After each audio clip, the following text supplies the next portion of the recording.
कृष्ण वंदे जगत गुरुम। 12वां अध्याय का 19वां श्लोक। तुल्यनिंदास्तुतिर्मौनी संतुष्टो येन केंचित अनिकेतः स्थिरमतिर्कितमान में प्रियो नरः।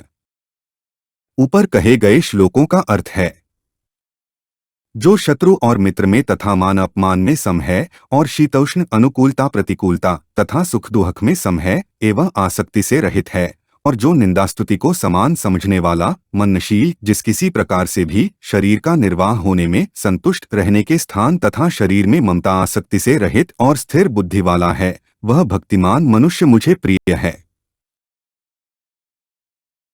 तुल्य निंदास्तुति यह का अर्थ है, निंदास्तुति मुख्यतः नाम की होती है। यह भी परकृत क्रिया है। लोग अपने स्वभाव के अनुसार भक्त की निंदा या स्तुति किया करते हैं। भक्त में अपने कहलाने वाले नाम और शरीर में लेशमात्र भी अहंता और ममता नहीं होती, इसलिए निंदास्तुति का उस पर लेशमात्र भी असर नहीं पड़ता। भक्त का न तो अपनी स्तुति या प्रशंसा करने वाले के प्रति राग होता है और न निंदा करने वाले के प्रति द्वेष ही होता है।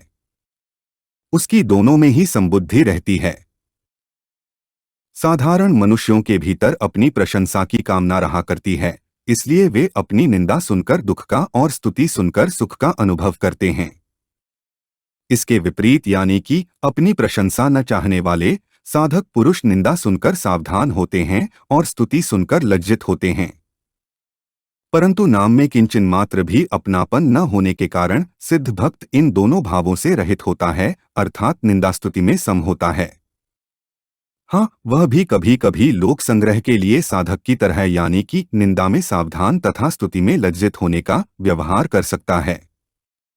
भक्त की सर्वत्र भगवत बुद्धि होने के कारण भी उसका निंदास्तुति करने वालों में भेदभाव नहीं होता। ऐसा भेदभाव न रहने से ही यह प्रतीत होता है कि वह निंदास्तुति में सम है। भक्त के द्वारा अशुभ कर्म तो हो ही नहीं सकते और शुभ कर्मों के होने में वह केवल भगवान को हेतु मानता है। फिर भी उसकी कोई निंदा या स्तुति करे तो उसके चित्त में कोई विकार पैदा नहीं होता। मौनी का अर्थ है, सिद्ध भक्त के द्वारा स्वतः स्वाभाविक भगवत स्वरूप का मनन होता रहता है, इसलिए उसको मौनी अर्थात मननशील कहा गया है। अंतःकरण में आने वाली प्रत्येक वृत्ति में उसको वासुदेवः सर्वम सब कुछ भगवान ही हैं, यही दिखता है। इसलिए उसके द्वारा निरंतर ही भगवान का मनन होता है। यहाँ मौनी पद का अर्थ वाणी का मौन रखने वाला नहीं माना जा सकता, क्योंकि ऐसा मानने से वाणी के द्वारा भक्ति का प्रचार करने वाले भक्त पुरुष भक्त ही नहीं कहलाएंगे।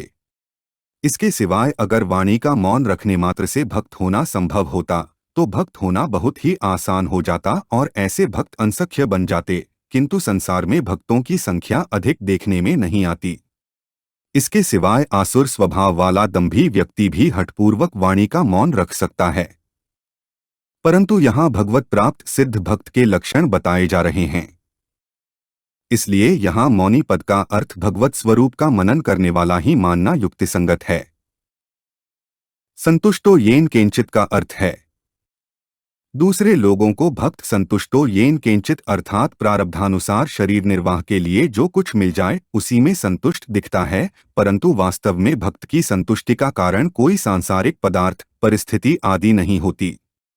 एकमात्र भगवान में ही प्रेम होने के कारण वह नित्य निरंतर भगवान में ही संतुष्ट रहता है।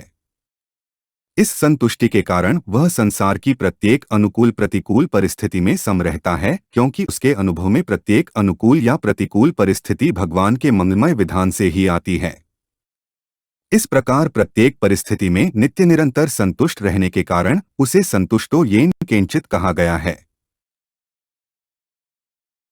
अनिकेतः का अर्थ है, जिनका कोई निकेत अर्थात वासस्थान नहीं है वे ही अनिकेत हों, ऐसी बात नहीं है। चाहे गृहस्थ हो या साधु सन्यासी, जिनकी अपने रहने के स्थान में ममता आसक्ति नहीं है, वे सभी अनिकेत हैं। भक्त का रहने के स्थान में और शरीर स्थूल सूक्ष्म और कारण शरीर में लेशमात्र भी अपनापन एवं आसक्ति नहीं होती, इसलिए उसको अनिकेतः कहा गया है।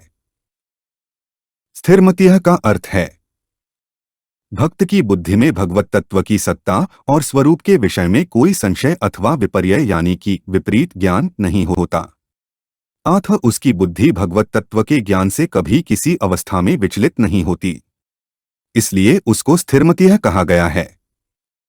भगवत तत्व को जानने के लिए उसको कभी किसी प्रमाण या शास्त्र विचार, स्वाध्याय आदि की जरूरत नहीं रहती, क्योंकि वह स्वाभाविक रूप से भगवत तत्व में तल्लीन रहता है। स्थिर बुद्धि होने में कामनाएं ही बाधक होती हैं, अतः कामनाओं के त्याग से ही स्थिर बुद्धि होना संभव है। अंतःकरण में सांसारिक यानी कि संयोगजन्य सुख की कामना रहने से संसार में आसक्ति हो जाती है। यह आसक्ति संसार को असत्य या मिथ्या जान लेने पर भी मिटती नहीं, जैसे सिनेमा में दिखने वाले दृश्य प्राणी पदार्थों को मिथ्या जानते हुए भी उसमें आसक्ति हो जाती है, अथवा जैसे भूतकाल की बातों को याद करते समय मानसिक दृष्टि के सामने आने वाले दृश्य को मिथ्या जानते हुए भी उसमें आसक्ति हो जाती है। अतः जब तक भीतर में सांसारिक सुख की कामना है, तब तक संसार को मिथ्या मानने पर भी संसार की आसक्ति नहीं मिटती। आसक्ति से संसार की स्वतंत्र सत्ता दृढ़ होती है। सांसारिक सुख की कामना मिटने पर आसक्ति स्वतः मिट जाती है।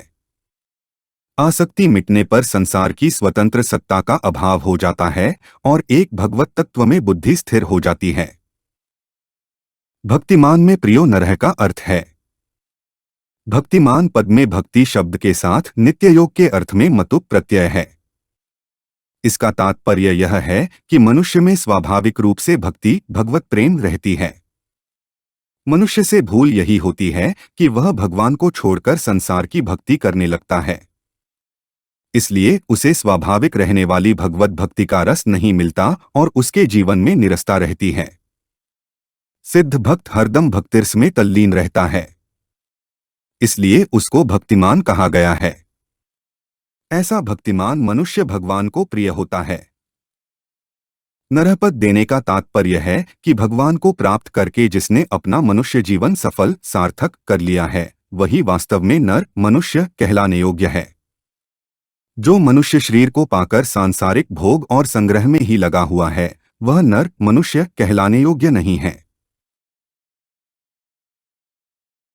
हमारे चैनल को सब्सक्राइब करें। अगर यह वीडियो आपको अच्छी लगी तो वीडियो को लाइक करें, वीडियो को अपने दोस्तों के साथ शेयर करें, अपने सुझाव हमें कमेंट करके बताएं। जय श्री कृष्णा।